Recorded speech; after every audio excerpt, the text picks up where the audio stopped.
Hey everybody, I'm Alex McClellan, and this is my lovely brother Mason. Battering! Today's movie is The Dark Knight, directed by Christopher Nolan, written by David S. Goyer and the Nolan brothers, Christopher and Jonathan. Initially released on July 18, 2008, and currently can be streamed on HBO Max and Netflix. Following the events of Batman Begins, Batman, Jim Gordon, and new hotshot DA Harvey Dent have the mob back on their heels. That is until the Joker shows up and sends the whole city into chaos. Batman's forced to confront his own ideologies as he tries to contain this lunatic and save Gotham. This film is so much more visually stimulating than Batman Begins, or most films for that matter. The colors pop on screen, as opposed to the overly brown and gray rendition of Gotham that was portrayed in the last film. One of my favorite aspects of how this film was shot is that there's a pretty even distribution of scenes shot either in daylight or in bright lights, instead of in the dark of night, as most Batman movies are prone to do. This provides a sense of realism to these comic book characters that typically are never shown in the sunlight, as if Gotham is some type of vampire coven. The camera is constantly in motion, propelling you continuously through the plot in a way that doesn't feel forced. This is pivotal in making a movie feel age-resistant. I mean, if you're going to use a stationary camera, you might as well shoot it in black and white and make it silent.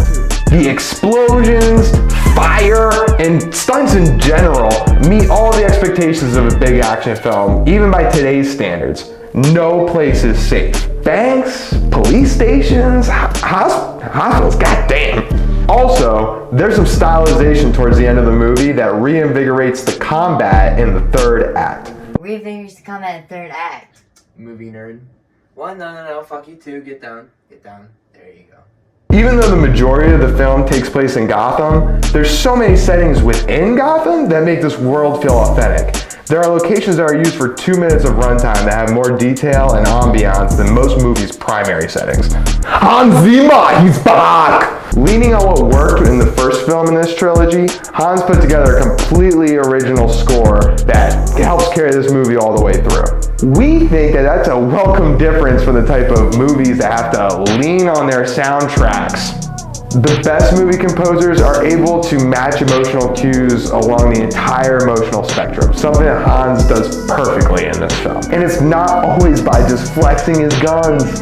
There is a key chase sequence in the heart of this movie where there's no audio other than the natural sound effects. The absence of the standard music and sounds of this moment draws you in without you even noticing. Seriously, Mason didn't notice until I brought it up. Hans had a lot of pressure to bring the heat in this film. He had to match the vibe of, in our opinion, one of the best villain performances in a movie, period. Not comic book movie, any movie. Yeah, I said it. You can't have a discussion around the acting performances in this movie without recognizing the obvious. Heath Ledger revolutionized the game when it came to performing as a villain in movies. He brings a balance of insanity and brilliance that was reminiscent, to me, of Anthony Hopkins' Hannibal Lecter. Except he was much more unhinged and got a lot more screen time, which was a plus.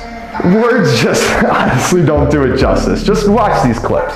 If tomorrow I tell the press that like a gangbanger will get shot, or a truckload of soldiers will be blowing up, nobody panics. Because it's all part of the plan. Then why do you want to kill me? I don't want to kill you. What would I do without you? Go back to ripping off mob dealers? No, you complete me. Yet, that performance would have been completely shallow if it wasn't for a brilliant and cunning script to work with. You can really tell that the Nolan brothers took a lot of time putting together the ethos and motivation behind the Joker character. He would have been a hell of a motivational speaker, let me tell you. And you didn't disappoint. You let 5 people die. Tell your men they work for me now. This is my city. From the cloud! Let's not blow this out of proportion. In terms of story structure, the Nolan brothers did a great job intertwining a number of twists and misdirections without creating any real plot holes that we could find. They embody the battle of good versus evil so well, and in a fresh way that doesn't feel ham-fisted. I mean, who would fist a ham? Another performance that shined to us is Maggie Gyllenhaal. She is a breath of fresh air after Katie Holmes gave her best wet mop impression in the first movie. Her relationships with both Bruce and Harvey feel believable and play a pivotal role in the plot. Mason even admitted to me that he's got a little bit of a thing for her, which, I don't know, it doesn't really surprise me because I've got a crush on a Gyllenhaal myself. In case you haven't watched our video yet that covers the Batman Begins movie, Mason and I are split on Christian Bale's performance. He's my personal favorite on-screen Batman because I think he's the best portrayal of Bruce Wayne that there's been. But Mason thinks he doesn't bring as much emotional gravitas that Patterson brought into Batman, and he's also not a huge fan of the voice.